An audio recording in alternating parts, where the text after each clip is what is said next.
Estoy preparando los materiales para hacer algo con lápiz acuarelable, porque mañana tengo que dar una teórica de cómo se utiliza la técnica. Teórica, en realidad, entre comillas.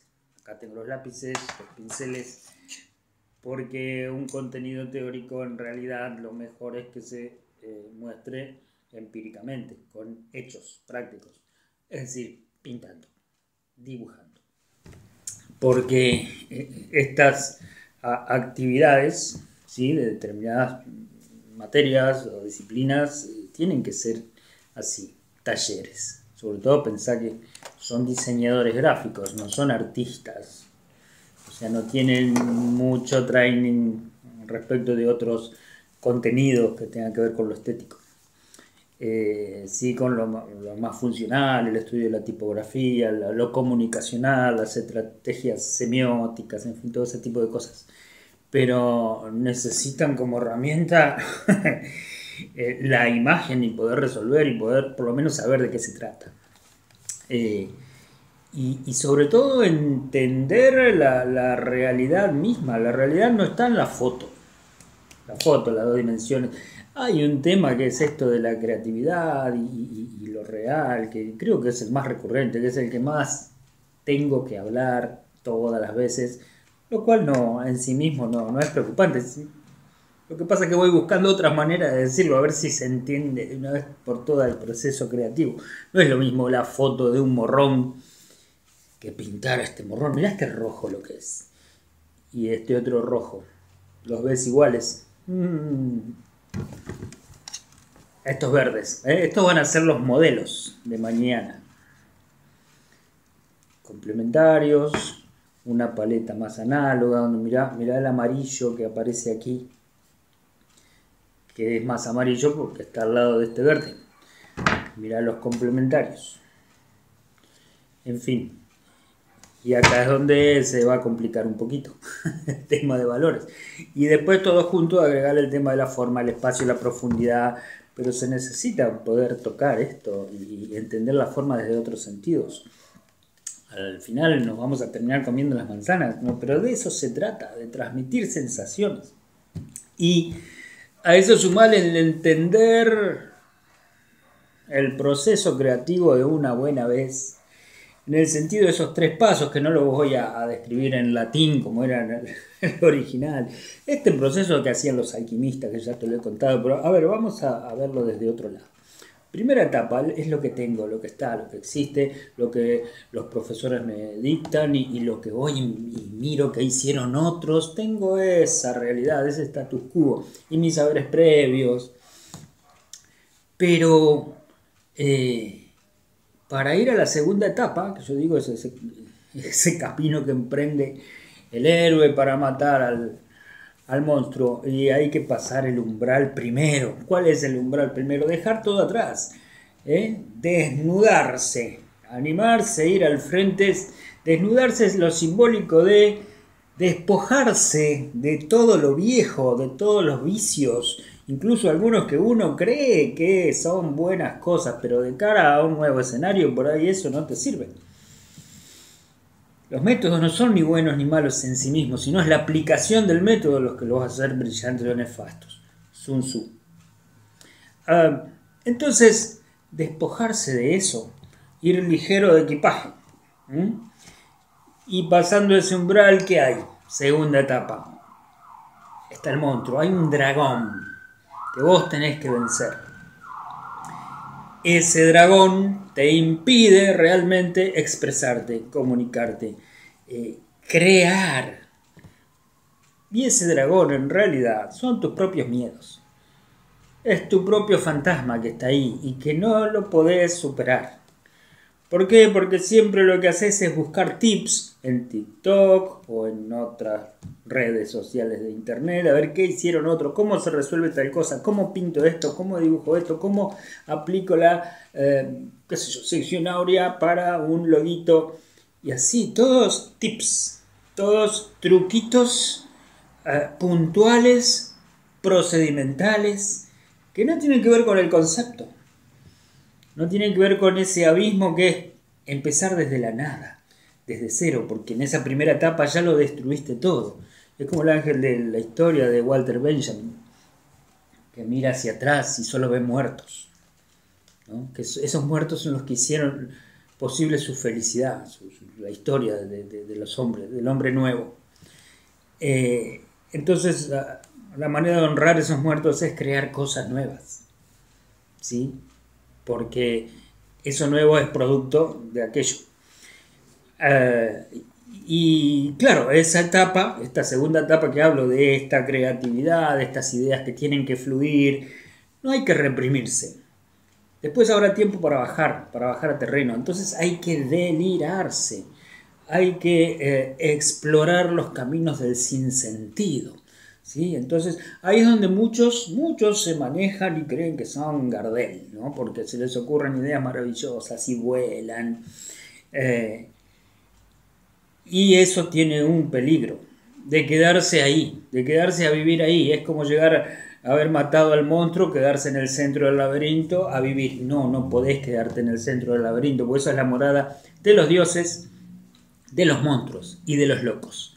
Salvo que vos te creas alguno de esos tres, si no, hay que regresar por el hilo de Ariadna, porque vas a tener que salir por el mismo lugar que entraste.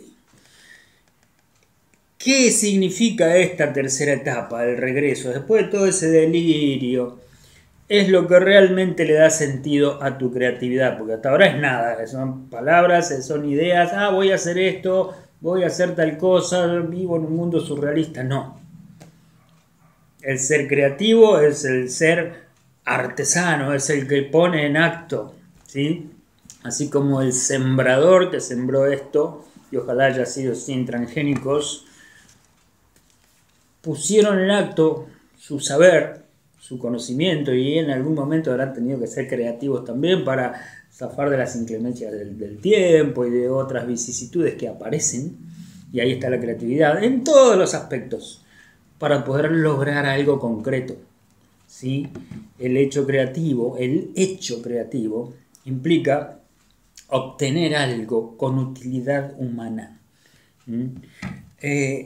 Entonces, todos somos creativos, todos tenemos un potencial, porque eso viene de nuestra condición humana. Es decir, eso es parte de algo ancestral y quizás eterno, ¿sí? Es parte de lo inefable, en todo caso, si querés, de un misterio, de lo que no se puede explicar, y si lo explicamos, nunca llegamos a ponerlo todo en palabra, porque incluso a cada uno le puede aparecer de distinta manera, como mecanismo. Pero lo importante es construir en esa tercera etapa una forma con una función, eso es diseño, ¿sí? Que dependa de alguno de esos delirios, de esas ideas maravillosas que si no pasan a esa tercera etapa, quedan ahí como delirios, justamente. Claro, la responsabilidad no es del alumno, aparte son cuestiones generacionales a veces, de cómo nos venimos formando, cómo nos vienen formando. Yo recuerdo los años 80 cuando yo estudiaba, había diseñadores prestigiosos, que creatividad, ni te hablaban de creatividad, era una mala palabra, ¿no? Porque eso se vinculaba con el arte, qué sé yo. Entonces estaban que el diseño tenía que ser función. Ulm, por ejemplo, eran eternamente suizos los tipos, a pesar que convivían con nosotros acá en su desarrollo, íbamos al baño de la facultad, no había ni papel higiénico, nada, pero así nos hicimos, ¿sí? A los tumbos y atándolo todo con alambres, y esa es quizás uno de nuestros mejores hándicaps, ¿sí? Habernos formado de esa manera, resolviendo obstáculos impensados. ¿Qué pasa? Esos tipos no te querían hablar de creatividad, entonces ¿qué querían? Que todos los logos fueran círculos rojos, que todos hiciéramos un diseño maquínico, como si fuéramos nosotros computadoras o sacados de un molde, ¿no? No, porque siempre hay una parte que no se puede explicar y que los libros de teoría no te pueden abarcar, que es ese aspecto creativo que tiene que ver con esa parte inefable, humana, que tiene que ver por ahí con lo espiritual, con lo sensible que tenés, y que, bañado por todos esos conocimientos teóricos, técnicos, que sí requieren ese proceso de aprendizaje, requieren esa rigurosidad, ese cotejar con los docentes para que te corrijan y te vayan guiando, pero guiando, no llevándote de la mano, guiándote para que vos puedas ir haciendo tu camino con paso seguro. De eso se trata. Pero ojo, que esté esa tercera etapa, que esté esa etapa final de ponerlo en acto. Entonces ahí necesitas conocer las herramientas, como por ejemplo los lápices acuarelables, que es lo que vamos a practicar mañana. Entonces yo les voy a dar unas herramientas. Y a partir de ahí tratar de que cada uno vaya por su propio camino desde lo creativo. Entonces, ¿qué pasa? Con esa formación de no crear, ¿viste? De que tenga que ser todo funcional, entonces ahí le entra miedo al alumno, decir, bueno, este docente quiere esto y yo le doy esto, ¿no? Entonces, o si no, van a ver qué hicieron otros y entonces recogen esos tips, esos truquitos que los aplican por igual, tanto para una infografía policial de crónica, donde tiene que ser todo dinámico y quizás a la sangre chorreando por ahí, como para el afiche de la venta de un electrodoméstico. Es decir, les va todo igual. ¿Por qué? Porque hemos perdido el sentido del significado. Las cosas significan.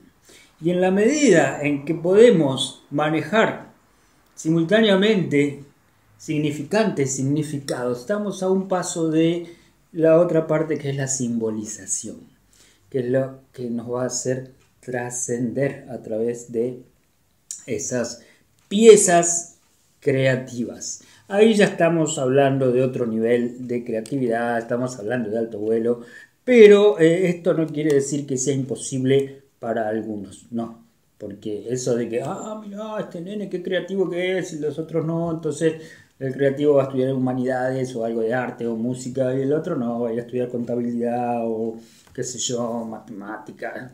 No, error, no tiene nada que ver, porque la matemática tiene mucho que ver, ya te dije, con el tema del arte y así, no es que están las cosas en compartimentos estancos y vos que sos un ser humano tenés que ir donde hay algunas cajitas y en otras cajitas no encajás. No, y eso de que pensás con la parte derecha, la parte izquierda, ¿quién dijo que está todo compartimentado?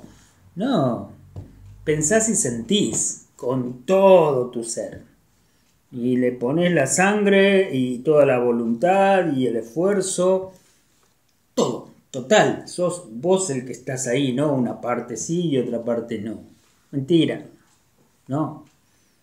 Entonces, cuando encares algo, jugate, ¿sí? Siempre hay tiempo para retroceder, para acordar con el modelo, para hacerse amigo y conjugar un resultado, pero yo no partiría desde la tibieza, estamos cansados de tibios. ¿Sí? La primera etapa donde tenés que vencer al dragón, no podés ser un blando. Ahí tenés que arremeter. ¿Sí? Perdido por perdido. ¿Mm? Entonces, solo así vas a vencer a ese dragón, que es tu propio fantasma que no te deja inventar. Después sí vas a volar, pero ojo, ¿no? Arriba de un cisne que se va a ir 3 meses y recién va a volver en la primavera, porque la realidad te pasó por delante. No. Hay que dar un vuelo como el búho de Minerva y volver al atardecer. Y después sí, ponerte el overol, el traje del artesano y entrar a darle forma, modelar ese delirio que si no va a quedar en una mera abstracción. Nuestra actividad es concreta, hacemos piezas tanto de arte o de diseño.